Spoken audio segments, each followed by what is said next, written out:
Bismillahirrahmanirrahim. Assalamualaikum warahmatullahi wabarakatuh. Kembali lagi dengan kami, kembali lagi dengan saya di Paguyuban Nur Ahad.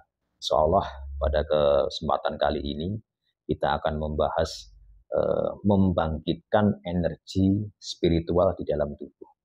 Tentunya seperti biasa, sebelum kita masuk ke materi, masuk ke pembahasan, jangan lupa subscribe, like, komen, dan share. Baik, terima kasih. Jadi begini ya teman-teman yang dirahmati Allah. Jadi membangkitkan energi spiritual di dalam tubuh. Mungkin sebelum kita masuk ke pembahasan, dulu pernah ada pertanyaan, energi itu apa? Terus energi itu sendiri timbulnya dari mana? Tentunya sebelum kita masuk ke materi yang kami maksud, sebelumnya kami ingatkan tentunya teman-teman harus paham betul ya. Jadi yang kami sampaikan ini adalah tentunya keilmuan yang berkaitan dengan spiritual. Jadi tidak jauh yang kami bahas ya tentunya dengan yang berkaitan spiritual. Begitu juga dengan energi yang kami maksud. Jadi energi itu yang kami maksud ya energi yang berkaitan dengan spiritual tentunya. Jadi bukan energi yang seperti kita pelajari di sekolah. Kalau energi yang kita pelajari di sekolah kan ada setidaknya dua jenis energi lah. Jadi ada energi yang dapat diperbarui dan energi yang tidak dapat diperbarui. Itu berkaitan dengan sumber alam seperti itu. Begitu juga dengan yang kami maksud bukan kok energi yang glukosa dan gula di dalam tubuh yang menjadi tenaga, bukan itu. Jadi bukan kadang-kadang kan orang berpikir energi itu apa? Energi itu yang seperti apa yang dimaksudkan gitu ya. Tentunya energi yang kami maksud adalah energi yang berkaitan dengan spiritual.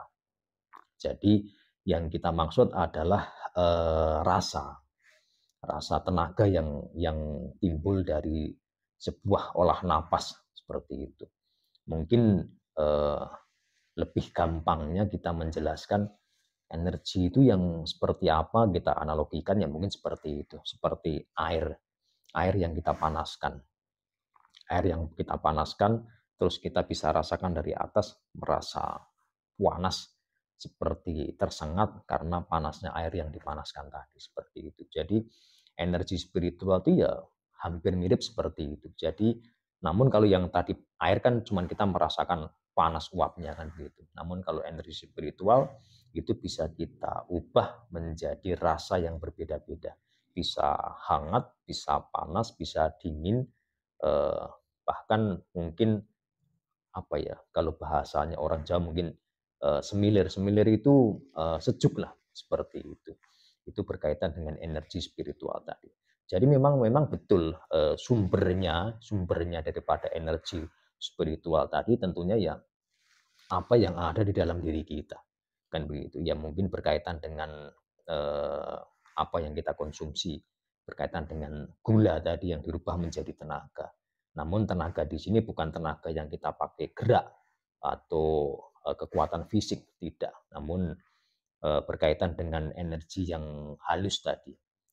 Kalau dibilang bahasanya apakah dapat menimbulkan kelelahan atau capek di dalam diri, tentunya ya sama saja. Jadi energi yang kita buang itu hampir seimbang dengan tenaga yang kita keluarkan secara fisik. Gitu. Jadi kalau kita menggunakan kekuatan fisik atau gula di dalam tubuh tadi kita olah menjadi tenaga fisik, kita buat mungkin push up, kita lari atau mungkin yang hobi angkat beban, dibandingkan dengan orang yang menggunakan energi tadi untuk keperluan spiritual, untuk tenaga dalam tentunya. Itu ya sama capeknya. Bahkan kalau yang tenaga dalam bisa lebih lebih capek dibandingkan dengan yang olah tadi, olah raga tentunya ya. Kenapa demikian? Karena eh, kita mainnya adalah main nafas. Jadi kita tahan nafas, kita gunakan tenaga dalam. Otomatis itu berkaitan dengan oksigen yang kita konsumsi. Itu kalau berkurang otomatis kan menimbulkan kesadaran yang kurang juga. Seperti itu. Nah, mungkin kami jelaskan ya sedikit berkaitan dengan energi tadi. Energi itu kan tentunya dasarnya kalau berkaitan dengan spiritual tentunya, seperti yang pernah kami jelaskan di video yang dulu, itu pasti ada metode-metodenya ya, ada metode 1, metode 2, 3, dan sebagainya. Namun demikian perlu diingat, sebaik apapun metodenya saat kita belajar, kalau bisa saya tekankan saat belajar pernapasan tenaga dalam tentunya, itu harus ada pendamping. Dalam artian pendamping ya ada guru yang mengarahkan, ada pembimbing yang mengarahkan. Kenapa demikian? Karena dengan adanya pembimbing, dengan adanya guru, nanti kalau ada kekurangan atau ada kesalahan, nanti guru yang mengoreksi, guru yang mengarahkan, pembimbing yang mengarahkan.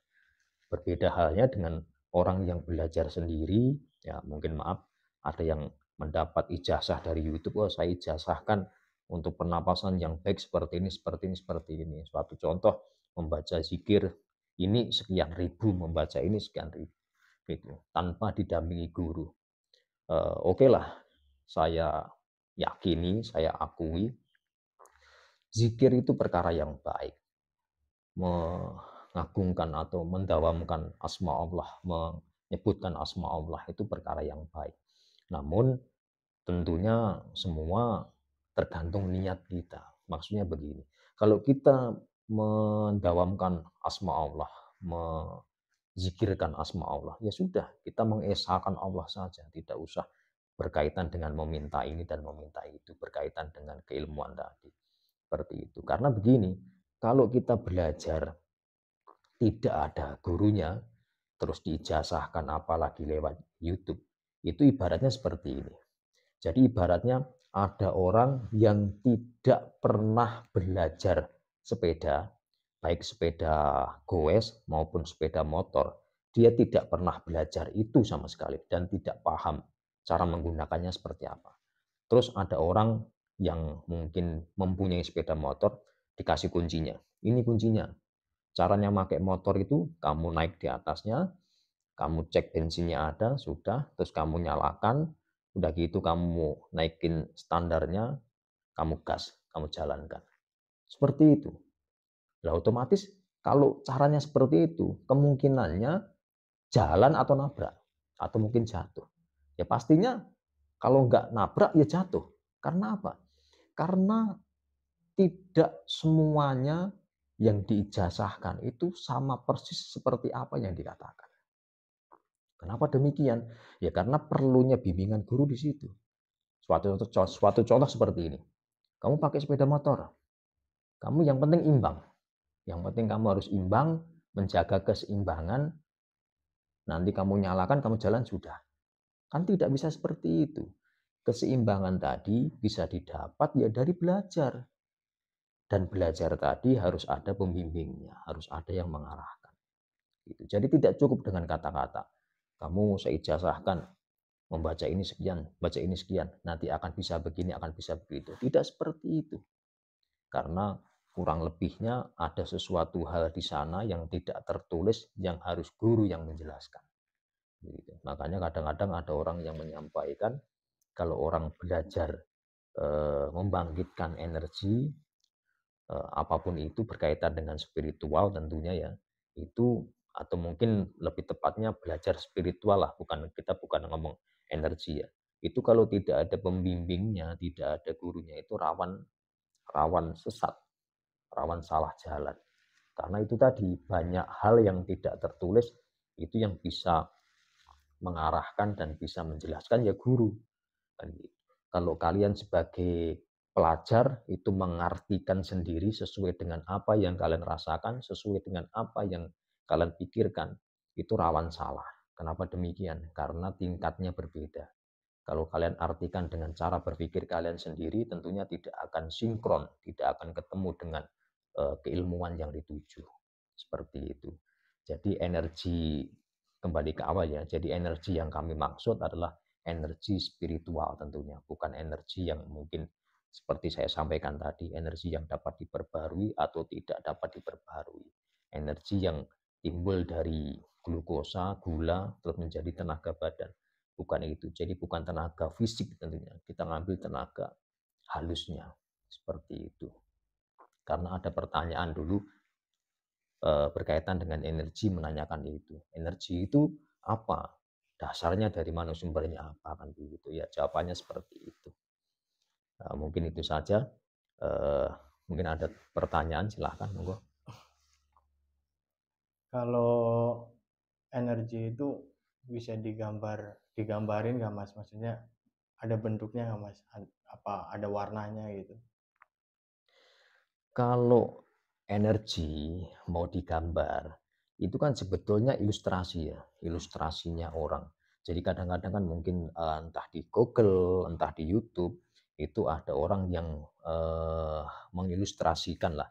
Saat ada orang bersila begini, terus badannya diselimuti dengan warna yang warna kuning atau warna biru atau bahkan warna pelangi, atau mungkin ada yang menggambarkan di sini ada warna, tengah sini ada warna, bawah ada warna, seperti itu. Itu sebetulnya ya ilustrasi dari penggambar itu sendiri, kan begitu. Ya sebetulnya energi tadi itu dasarnya adalah kekuatan dari dalam yang wujudnya apa ya, kayak semacam radiasi begitu ya. Mungkin bisa diilustrasikan seperti warna-warna tertentu seperti itu. Namun kalau digambarkan secara spesifik wujudnya apa, ya tidak ada wujudnya. Karena itu berkaitan dengan mungkin panas, hangat, dingin, itu digabungkan dengan angin tadi. Seperti itu. Nah, yang Kalau sejatinya energi di spiritual itu positif apa negatif Mas? Kalau bicara masalah energi spiritual itu positif atau negatif, itu ya tentunya itu berkaitan dengan pelakunya sendiri, pelaku spiritualnya tadi sendiri. Ya dia belajar spiritual itu maksud dan tujuannya apa, kan gitu. Karena itu tadi kita menyandarkannya kemana? Apakah itu kita sandarkan ke ibadah untuk mengokohkan iman kita, tauhid kita, atau kita sandarkan ke hal yang lainnya, kan gitu. Kalau kita sandarkan berkaitan dengan ibadah, ya tentunya insya Allah positif karena adanya hanya mengisahkan Allah, adanya hanya mengagungkan Allah. Jadi semua hal yang kita alami berkaitan dengan kita belajar spiritual tadi, pengolahan energi dan lain sebagainya, itu tidak lain tidak bukan hanyalah yang ada itu mengesahkan Allah. Jadi yang kita lihat itu tidak lain adalah ada Allah di sana, kan begitu. Jadi menambah kuatnya iman seperti itu. Namun kalau dia belajar eh, spiritual berkaitan dengan energi tadi dengan tujuan maksud yang lain, ya tentunya itu bukan perkara yang baik seperti itu. Kalau energi itu sendiri apa bisa dikeluarin di dalam tubuh buat penyembuhan ataupun buat yang negatif itu Mas? Insya Allah bisa. Ya kalau bicara masalah apakah bisa dikeluarkan, selama orang tadi masih hidup, siapapun orangnya itu bisa mengeluarkan energi. Energi spiritual tadi tentunya, atau energi yang keluar dari dalam tubuh berkaitan dengan hawa, atau mungkin angin, atau mungkin kalau bisa dibilang aura, seperti itu. Karena energi tadi ya plus minus di dalam tubuh manusia itu ada. Karena kalau seandainya orang yang mempelajari energi tadi itu banyak jenisnya seperti itu. Kalau berkaitan dengan pengobatan, dengan penyembuhan, insya Allah bisa, karena itu digabungkan dengan doa tentunya ya, digabungkan dengan doa, digabungkan dengan keilmuan tadi, itu bisa menyembuhkan. Kalau ada bahasanya orang yang masa iya energi itu bisa menyembuhkan, ya itu bisa dibuktikan. Sekarang suatu contoh, bukan hanya bisa dibuktikan dan bisa dirasakan, kan begitu. Kalau ada orang yang tidak percaya, dari zaman dulu juga sudah pernah dipakai. Jadi kalau ada air putih didoakan, itu secara penelitian Jepang, waktu itu saya pernah melihat, jadi kalau diucapkan perkataan yang baik, doa yang baik terhadap air, itu molekul airnya akan berubah menjadi sangat indah, luar biasa. Tapi kalau diucapkan dengan perkataan yang buruk, otomatis molekul airnya akan hancur berantakan, tidak karuan lah, seperti itu. Nah itu tadi kita ucapkan dengan perkataan yang baik, yang berkaitan dengan doa tentunya, kita sambung dengan energi spiritual yang kita mintakan langsung kepada Allah tadi, insya Allah bisa menyembuhkan. Tentunya yang bisa menyembuhkan adalah Allah. Kita hanya memohon, meminta kepada Allah. Seperti itu.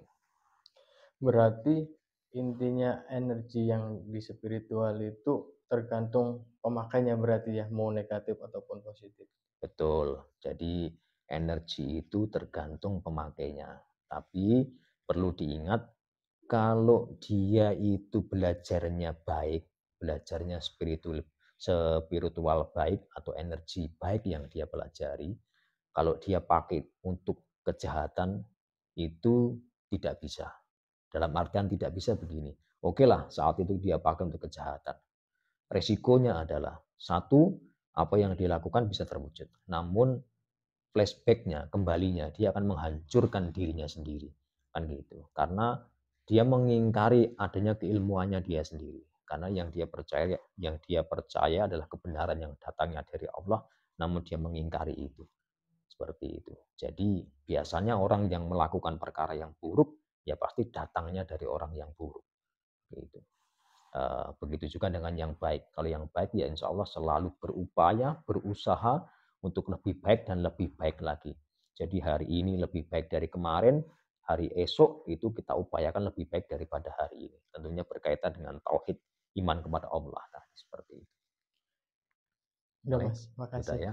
Oke, terima kasih seperti itu ya. Jadi maksud energi yang kami maksud adalah hal yang berkaitan dengan spiritual. Jadi spirit kekuatan yang timbul dari dalam tentunya apapun itu yang kita pakai untuk mengkokohkan iman kita, mengkokohkan tauhid kita. Jadi spirit yang datangnya dari dalam. Nah, kalau ada orang yang mungkin berargumen, tidak usah seperti itu, kita cukup ibadah, cukup ngaji, cukup apa, mendekatkan diri kepada Allah. Ya monggo silahkan, tidak apa-apa. Namun demikian, eh, kalau bisa namanya orang mendekatkan diri kepada Allah, itu jangan cuman dekat dari sisi luarnya saja. Jangan cuman dekat dari sisi jasadnya saja. Jadi harus jasad dan rohaninya. Karena tidak bisa dipungkiri juga banyak orang yang mungkin sholatnya rajin dan lain sebagainya, namun perilakunya masih kurang sesuai dengan apa yang diharapkan, kan begitu.